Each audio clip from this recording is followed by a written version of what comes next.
Welcome back to Sportybleather, the Golden Boot, your daily World Cup 2026 and transfer show. I'm Faisal. And I'm Jade. Tuesday, June 16th. And what a Monday we just witnessed at this World Cup, because yesterday was basically draw day at the tournament. 4 games, 4 results, and every single one of them brought the drama. Let's start with the biggest story of the day, and honestly, one of the biggest shocks of any World Cup I can remember. Spain versus Cape Verde. Final score, 0-0. 0-0. Spain, the holders, Lamine Yamal, Pedri, Morata. 0. Blank. Shut out. By a nation of less than 600,000 people making their World Cup debut. Cape Verde, a tiny island nation off the west coast of Africa, came here with absolutely nothing to lose, and they were magnificent. They defended deep, they were compact, they were disciplined, and they had the goalkeeper performance of the tournament so far. Roberto Lopez, who plays for Shamrock Rovers in the League of Ireland, was absolutely immense at centre-back. You literally could not make this up. A League of Ireland defender shutting out Spain at the World Cup. Spain had the ball, they had the chances, Yamal was trying everything, but they just couldn't break Cape Verde down. It finished goalless, and the whole football world lost its mind. It's being called the biggest shock at a World Cup since South Korea knocked out Germany in 2018. I think it might be bigger than that, actually. Cape Verde are ranked around 55th in the world. Spain are number 2. And it wasn't even close at times. Proper World Cup magic, that. And it's in Group H alongside Uruguay and Saudi Arabia, because those two also drew yesterday. 1-1 in Miami. Saudi Arabia took the lead first. Abdullah Al-Amri scoring just before half-time in the 41st minute. And Uruguay, Marcelo Bielsa's Uruguay, couldn't get through them in the first half. But then Maxi Araujo popped up in the 80th minute to rescue a point for La Celeste. 1-1, which means Group H is absolutely wide open after one game. Spain on 1 point, Cape Verde on 1 point, Uruguay on 1 point, Saudi Arabia on 1 point.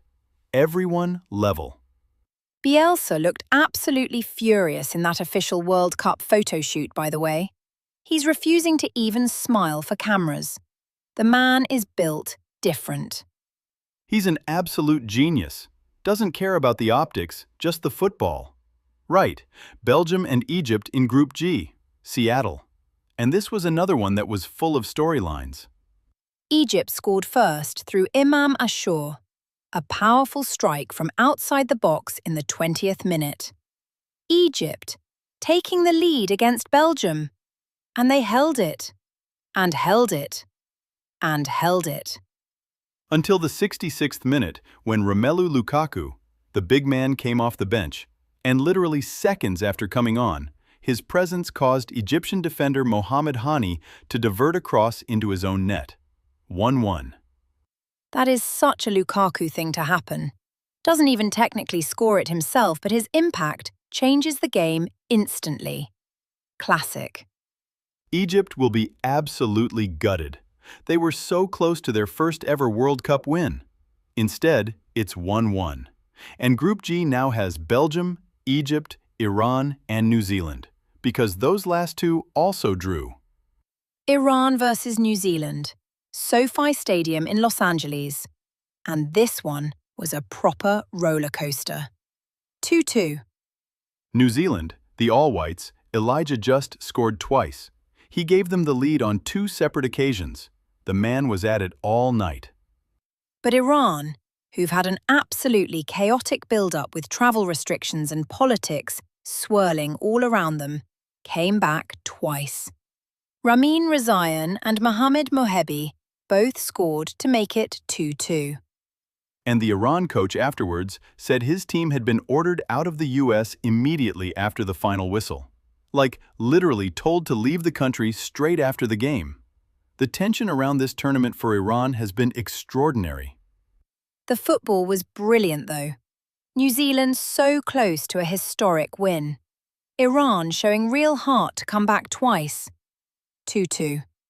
Absolutely mad scenes in Los Angeles. So that's the Monday wrap. 4 games, 4 draws. 0-0, 1-1, 1-1, 2-2.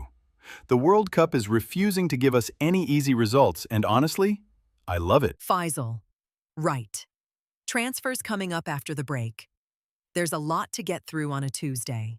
Welcome back. Transfer Tuesday. Let's go. Big one to start with. And this is a story that has been building all week. Real Madrid have made contact about Mateus Fernandes, the West Ham midfielder. 21 years old, Portugal international. But here's the twist.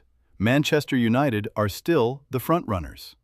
Real Madrid have made inquiries, but United have been in for him longer. West Ham want around £80 million, and United are apparently not willing to meet that price either. PSG have also been linked now. So you've got 3 of the biggest clubs in world football all circling this lad, who was playing championship football not that long ago. West Ham will be rubbing their hands.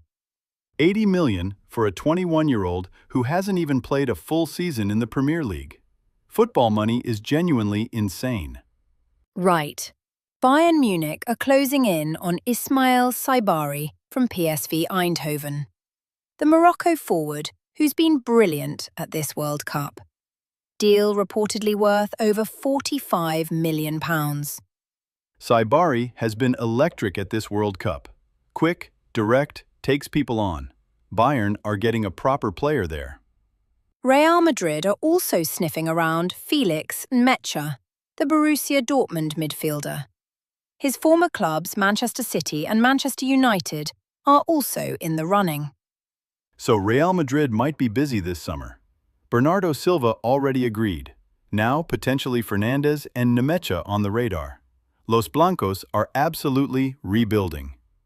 Newcastle United are set to step up talks for Osasuna's Victor Muñoz this week. 22-year-old Spanish winger. Mail are reporting Newcastle will move for him properly now that the World Cup is giving scouts a chance to watch him live. Newcastle are putting together a proper squad under Eddie Howe. That's a smart buy if they can get it done at the right price. Now, this one is interesting. Barcelona's option to sign Marcus Rashford permanently is about to expire without them taking it up. The €30 million option. They're going to let it go. So Rashford goes back to Manchester United this summer with absolutely no idea what his future holds. Bayern Munich are still interested. We've been reporting that for a while now, but no permanent deal is imminent. His World Cup place is also under pressure. England have got Saka, Maddison, Foden, Palmer, all competing. Rashford needs a big tournament if he wants to change his narrative. And a left field one. Newcastle are willing to sell goalkeeper Nick Pope for just £5 million. Ipswich and Hull City are both interested. Pope is 34 now, and Martin Dubravka has made the position his own. £5 million for a former England goalkeeper. That tells you everything about how quickly football moves on. One more. West Ham are keeping an eye on Nestory Irankunda, the 20-year-old Watford winger representing Australia at this World Cup. He's been catching eyes in the group stage. Multiple English clubs tracking him, apparently. Smart business if West Ham can move first. Young, quick, direct winger with potential. Right, that is your Tuesday wrapped up. What a Monday it was at this World Cup. 4 draws, Spain shocked, Bielsa stony-faced, Lukaku off the bench in seconds making an impact, Iran ordered out of America, and the transfer market absolutely buzzing. The Golden Boot doesn't rest. We'll be back tomorrow with the next round of results and more transfer chaos. If you're enjoying the show, subscribe, leave us a review, tell a mate. We're on YouTube, Spotify, and every major podcast platform. Until tomorrow, I'm Jade. And I'm Faisal. Stay golden.